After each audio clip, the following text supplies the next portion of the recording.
Κυρίες και κύριοι, καλησπέρα και καλώς ήρθατε σε ένα ακόμα εκπληκτικό επεισόδιο, όπως κάθε φορά. Σήμερα θα σας πάρω μαζί μου στο τουρνουά στο Μαρόκο, που με βρίσκεται στο δωμάτιο, και θα σας δείξω λίγο κάποια πράγματα που έγιναν τώρα μόλις τελείωσε στην πρώτη μέρα η εντός εισαγωγικών τελετή έναρξης, αν θα μπορούσαμε να πούμε, το Players Meeting θα λέγαμε, στο οποίο μας εξήγησαν τους κανόνες και διάφορα βασικά πράγματα και πώς λειτουργεί και πώς θα λειτουργήσει το τουρνουά. Και τώρα από εδώ και πέρα έχουμε τις επόμενες μέρες, τις επόμενες 3 μέρες, όπου θα ξεκινήσει το τουρνουά και θα γίνουν οι αγώνες μέχρι την ολοκλήρωσή τους. Είναι περίπου 64 παίχτες σε αυτό το τουρνουά, παρόλο που περιμέναν 96, ήρθαν λιγότεροι τελικά. Αλλά παρόλα αυτά η διοργάνωση αποφάσισε να προσθέσει περισσότερα λεφτά στο τουρνουά, έτσι ώστε να είναι όσο πιο κοντά γίνεται στα έπαθλα που είχε ανακοινώσει εξ αρχής. Εδώ πέρα στο Μαρόκο ζούμε ωραίες καταστάσεις και είναι πολύ ενδιαφέρον το όσα έχουμε ζήσει μέχρι τώρα. Δηλαδή, ακόμα και μόνο η διαδρομή που ήρθαμε από το αεροδρόμιο μέχρι εδώ είχε σουρεαλιστικές καταστάσεις, μιας και κατά τη διάρκεια της διαδρομής είδαμε πως είναι λίγο η ζωή στην Αφρική και το πόσο παράξενα οδηγεί ο κόσμος, μιας και ήταν το μόνο πράγμα που είδαμε.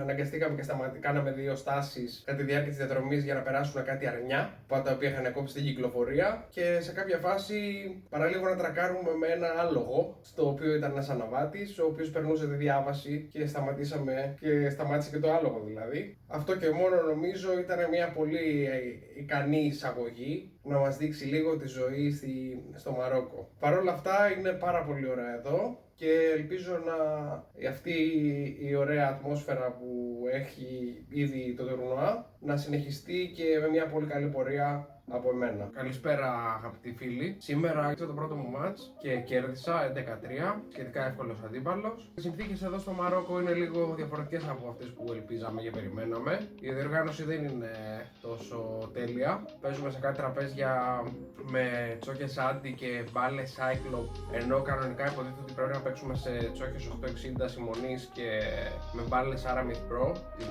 τις μαύρες, black, που δεν παίζουμε αυτές τις μπάλες, το οποίο αρχίζει και δημιουργεί μεγάλο πρόβλημα, γιατί είναι πολύ πιο δύσκολο να συνηθίσουμε αυτές τις μπάλες. Παρ' όλα αυτά ελπίζω να προσπαθήσω να καταφέρω να τις συνηθίσω γρήγορα, γιατί αύριο παίζω με άλλο φίλο YouTuber, τον οποίο ξέρετε όλοι, τον Nils Fegen. Αν κερδίσει, που λογικά θα κερδίσει, πρέπει να έχει κερδίσει ήδη, δηλαδή σήμερα έπαιζε το βράδυ, πρέπει να έχει κερδίσει σίγουρα. Οπότε παίζω με τον Nils Fegen για να προκριθώ στην 16 από μπροστά, και αύριο θα έχουμε το αυριανό review, στο οποίο θα σας πω και πώς πήγε το match κλπ.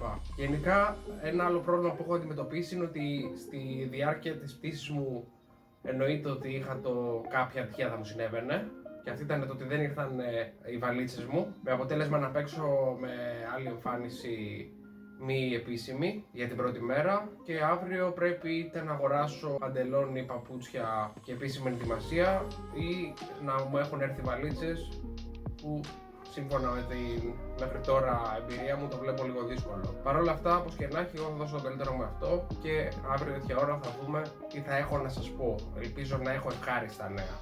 Λοιπόν, καλησπέρα κυρίες και κύριοι, αγαπητοί μου φίλοι και φίλες. Ξέρω, ο Χρήστος είμαι κοντά μου, το συναθλητή μου, ο οποίος γελάει που με βλέπει να μιλάω στο κινητό, αλλά δεν ξέρει ότι αυτό το βίντεο θα το δουν εκατομμύρια, αν όχι δισεκατομμύρια θαυμαστές και θαυμάστριες. Οπότε δεν θα δώσω σημασία, θα συγκεντρωθώ σε αυτό που έχω να σας πω, το οποίο είναι έχουμε νέα είδηση. Μάθαμε ότι οι μπάλες τελικά που παίζαμε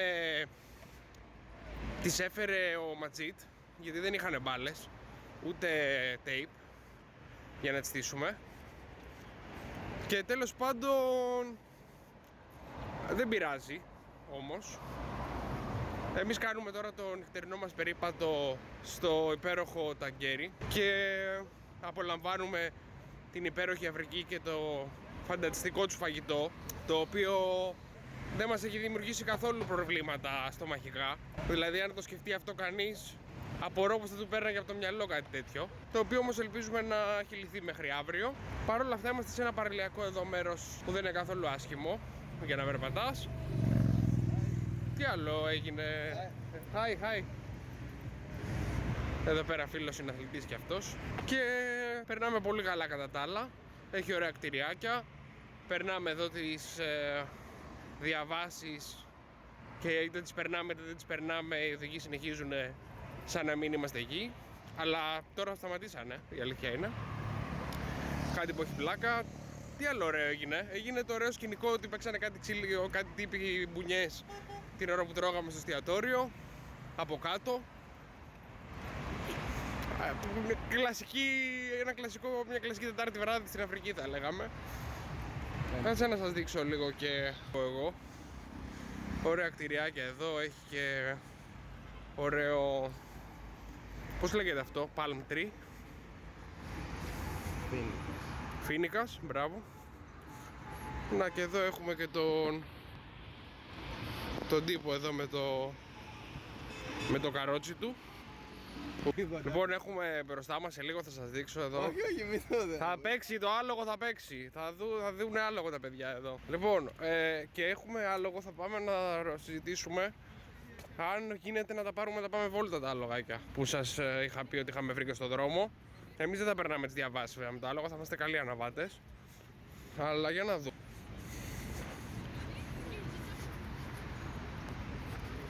Αυτό εδώ είναι τα άλογάκια μας. Είναι φορέν, τάραγε και... Σε ποια γλώσσα θα συνεννοηθούμε τώρα? Δεν νομίζω. Τα παίρνεις βολτά? How much? No hablo español. No hablo español. Hablo inglés. Inglés. You avec la plage, you 50. 50? Yeah, your picture. Okay.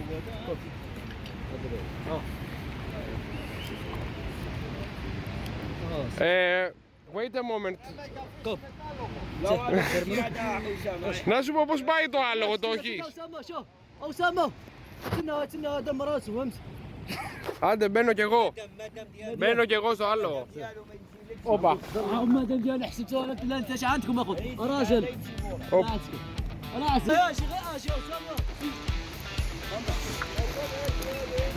Λοιπόν, το ότι θα ερχόμουν στην Αφρική να οδηγήσω, δεν το περίμενα.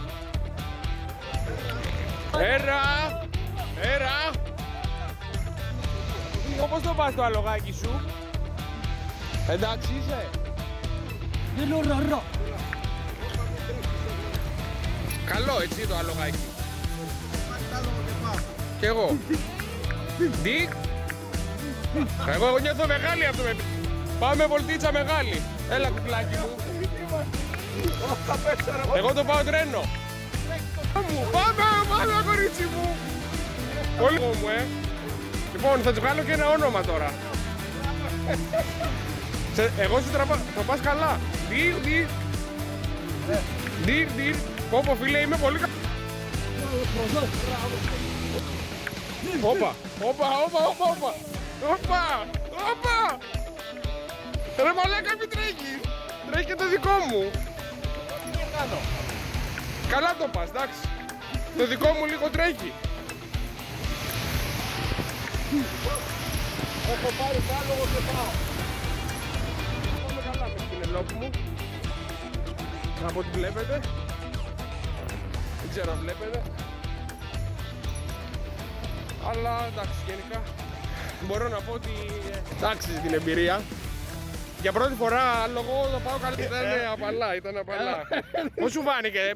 Τώρα μπορείς να πεις την εμπειρία σου? Όχι, θέλεις? Όχι, εντάξει.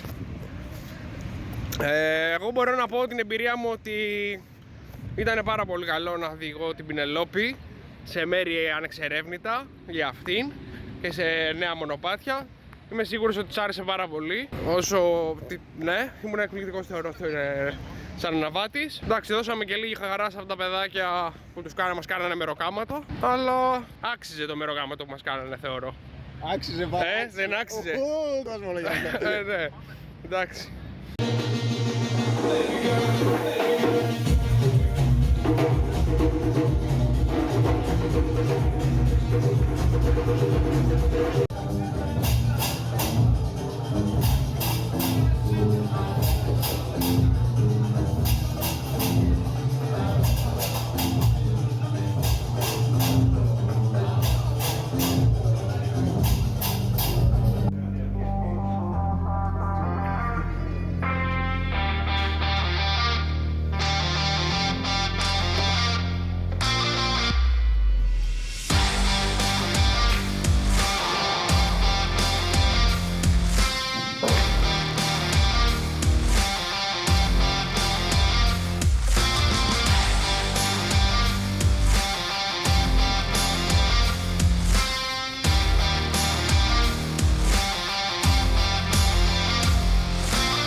Καλησπέρα αγαπητοί μου φίλοι. Λοιπόν, φτάσαμε με πολύ μεγάλο αγώνα στην Day 3 του Morocco Open και θα σας πω τα τελευταία μας νέα. Σας είχα πείσει ότι θα έπαιζα με το Fegen και θα σας πω τι έγινε. Λοιπόν, παίζω με το Fegen. Εν τω μεταξύ, λίγο να ενημερώσω λίγο κάποια πράγματα που πρέπει να ξέρετε. Παίζουμε κάτι μπάλες ό,τι να είναι. Σήμερα το πρωί πήγαμε να κάνουμε προπόνηση, δεν είχε άσπρες. Μετά από ένα σημείο βρήκαμε τις άσπρες κρυμμένες σε ένα σακί. Τέλος πάντων, καταφέραμε και βρήκαμε τις άσπρες, κάναμε μια ωρίτσα προπόνηση. Ήρθε η ώρα να παίξουμε το Fegen. Πάω να παίξουμε το Fegen. Σπάει αυτός μου κάνει 2-3 μονοστεκές. Πάω να πάρω κι εγώ ένα παιχνίδι. Χάνει μια μπάλα, την αφήνει τρύπα, παίρνω ένα παιχνίδι τέλος πάντων. Προσπαθώ να βγάλω άκρη τι γίνεται με το τραπέζι καθ' όλη τη διάρκεια, γιατί εγώ και στην προπόνηση δεν μπορούσα να παίξω καλά. Οι σπόντες στο τραπέζι μου παίζουμε σε ένα μπιλιάρδο κουιράκα, το οποίο είναι χάλια. Οι σπόντες είναι χάλια, κλωτσάνε πάρα πολύ. Παίζουμε λοιπόν στο τραπέζι ένα κουιράκα το οποίο είναι χάλια με τα πολλά και προσπαθούμε να βγάλουμε άκρη πώς θα παίξουμε καλά. Εν τέλει, προσπαθώ εγώ να παίξω λίγο, δεν μπορώ να παίξω και πολύ καλά. Με μεγάλο αγώνα παίρνω 2 παιχνίδια. Αυτός παρόλα αυτά έπαιζε πάρα πολύ καλά σε όλη τη διάρκεια. Οπότε και εγώ δεν μπορούσα να κάνω νεύρα, γιατί έλεγα στον εαυτό μου: αν αυτός παίζει καλά, πρέπει να βρω κι εγώ έναν τρόπο να παίξω καλά. Δεν με νοιάζει πόσο χάλια είναι το τραπέζι. Χάνω, έπαιξα καλά safe όμως. Γενικά δεν είμαι δυσαρεστημένος, γιατί τις ευκαιρίες που μου έδωσε σχετικά τις εκμεταλλευόμουν καλά. Στη συνέχεια, μετά από 3 ώρες θα έπαιζα το επόμενο αγώνα με έναν Άγγλο εν ονόματι Demian Masse. Demian Masse, καλός είναι, φίλος του Σιαμπάνη μου λέει. Ο Σιαμπάνης. Τέλος πάντων, καλούτσικος αυτός. Λέω θα παίξω καλά. Θα βρω τρόπο να προσαρμοστώ. Μόλις τελειώνω το παιχνίδι με το Fegen, εντωμεταξύ το ρωτάω, του λέω πώς τον Μπούτσο κατάφερες και έβαζες τις μπάλες σε αυτό το χρέπι. Μου λέει άφαλτσες. Του λέω όταν βάζω κουλέ, η μπάλα φεύγει αλλού. Μου λέει δεν θα θέλει φάλτσα εδώ, μου λέει και τέτοια. Ξέχνα το φάλτσο και Άγιος ο Θεός. Και μετά τη σπόντα παρακάλαγε λίγο και κάτι θα γίνει. Τέλος πάντων, με τα πολλά μπαίνω πολύ συγκεντρωμένο στο μάτς. Είχα καλή ψυχολογία γιατί δεν μπορούσα να νευριάσω που χάσα το Fegen. Έπαιξε τόσο καλά που δεν χαλάστηκα πολύ. Παρά τα αυτά, έρχεται η ώρα που παίζω με τον φίλο μας τον Ντάμιαν και παίζω όντως πάρα πολύ καλά. Κάνω 2-3 παιχνίδια καθαρίσματα ωραία. Παίρνω ένα προβάδισμα, βρίσκομαι 6-2 και ένα παιχνίδι που χάσα ήταν από μονοστεκιά δικιά του. Έσπασα, δεν έβαλα μπάλα και το καθάρισε. Και έχασα ένα 8 που το έπαιξα. Πρέπει να ελέγξεις και τις ταχύτητες. Γιατί άμα παίζεις πολύ γρήγορα, άμα παίζεις χαμηλή ταχύτητα, δεν παίρνει μπάλα μέσα, δεν φτάνει στην τρύπα.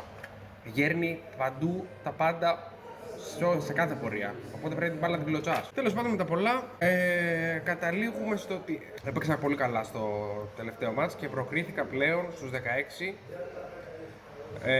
Και με μεγάλη μου χαρά, μόλις τελειώνει το μάτς, ο φίλος μου ο Χρήστος, του Παγιοργίου, ο οποίος έχουμε έρθει μαζί στο Μαρόκο, γύρισε ένα μάτς από 9-6, ο οποίος επίσης έχει πρόβλημα σοβαρό στο να αποδώσει καλά. Παρ' όλα αυτά, κατάφερε και κέρδισε το μάτς 19, με αποτέλεσμα αυτή τη στιγμή να εκτελεί χρέη κάμεραμαν και να τρέμει το χέρι του από το γέλιο. Με μεγάλη χαρά όμως, ωστόσο, γιατί είμαστε στους 16 και πάμε ολοταχώς για οκτάδα, τετράδα και τελικό. Καλησπέρα. Και τώρα είναι η ώρα που θα σας καλωσορίσω από το Brooklyn. Από το Brooklyn, το εστιατόριο βέβαια, και όχι το αληθινό Brooklyn, γιατί είμαστε ακόμα στο Ταγκέρι. Σήμερα η ημέρα ξεκίνησε με ένα ωραίο ματσάκι με ένα φίλο μας Γάλλο, όπου το μάτς εξελίχθηκε με πολλά λάθη και από τους δύο στην αρχή μέχρι το 5-3, αλλά ήμουνα ψηλομπροστά αρκετά, ήμουνα 5-2, ήμουνα 3-1 και στο 5-3 παίρνει time out και μετά το time out πήρα αυτός και βγήκα και εγώ λίγο έτσι να ερευνήσω. Γύρισα και πρόσμενα έπαιξα εντυπωσιακά καλά. Σε κάποια φάση χάσαμε 2 μπάλες εδώ στο τέλος, πήγε 6-3, το 6-3 έχασε ένα 9 νομίζω, του έβαλα ένα μακρινό 9 που μου άφησε, φίνα. Σπάω, βάζω 9, κάνω και 2 μονοστεκές και να μην στα πολυλογώ, κέρδισα 13. Ωραίο ματσάκι που μας έδωσε τη θέση για οκτάδα και τώρα παίζουμε με Αλκάιντε. Με David Alcaide για τετράδα. Ελπίζω να πάει καλά και να σας κάνω το επόμενο βιντεάκι με ευχάριστα νέα. Να είμαι τετράδα και να είμαστε πολύ χαρούμενοι και εγώ και εσείς.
the matador from Spain, David Arcady.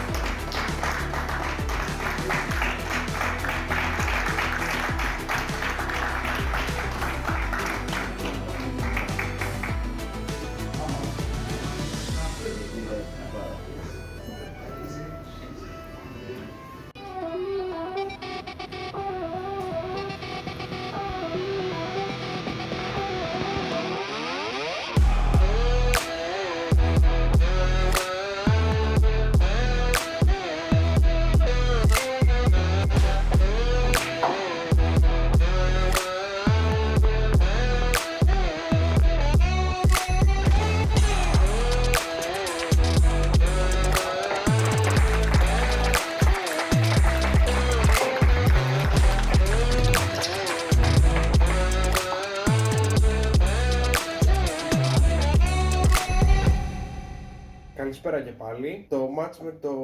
Είχαμε μείνει στο μάτς με τον Αλκάιντε, το οποίο δεν πήγε τόσο καλά για μένα. Πήγε καλά για αυτόν όμως, όπως και ο Φέγεν πήγανε στο τελικό. Έπαιξε πάρα πολύ καλά ο Αλκάιντε μαζί μου. Έπαιξα πρώτη στεκιά στο 4-0 μετά από το μέτρημα που έχασα. Έπαιξα 2-3 safe. Δηλαδή όλες τις στεκές που έπαιζα στην αρχή ήταν safe. Σε κάποια φάση έσπασε, δεν έβαλε μπάλα σε 2 σπασίματα, τα οποία τα καθάρισα ανοιχτά τραπέζια. Και έχασε 4 μπάλες συνολικά σε όλες τις στεκές, κάποιες φορές που δεν καθάρισε το τραπέζι.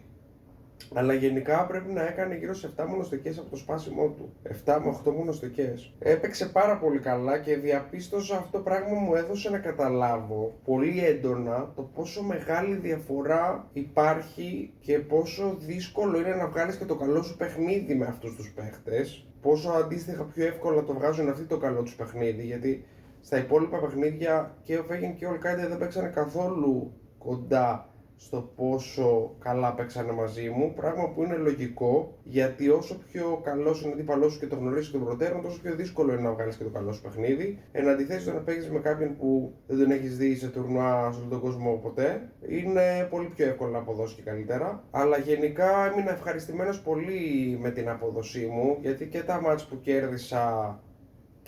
κέρδισα έπαιξα πάρα πολύ καλά, και τα μάτς που έχασα ανταποκρίθηκα αρκετά καλά δεδομένων των συνθηκών. Δεν μπορώ να πω ότι έκανα εγκλήματα, δηλαδή κάτι τέτοιο. Ούτε είχα καν άγχος ιδιαίτερο. Ήμουν πάρα πολύ συγκεντρωμένος. Αλλά άγχος γιατί να έχω κιόλας. Γενικά είμαι πολύ ευχαριστημένος με την απόδοσή μου σε γενικές γραμμές. Φυσικά αυτό δεν σημαίνει τίποτα. Συνεχίζουμε τώρα στο επόμενο τουρνουά στην Τουρκία, το οποίο θα είναι Eurotour και θα ξεκινήσει σε 2 μέρες, 3 μέρες, κάπου εκεί.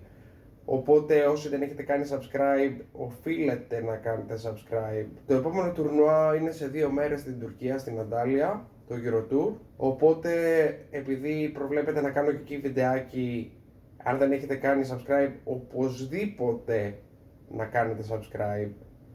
Και νομίζω ότι έχετε αρκετά πράγματα για να σχολιάσετε από όλο το βίντεο. Οπότε περιμένω και τα σχόλιά σας. Γενικά περάσαμε ωραία στην εκδρομή μας στο Μαρόκο. Παίξαμε και πολύ μπιλιάρδο. Ευχαριστήθηκα σε γενικές γραμμές όλο το τουρνουά. Και ανυπομονώ να παίξω και στα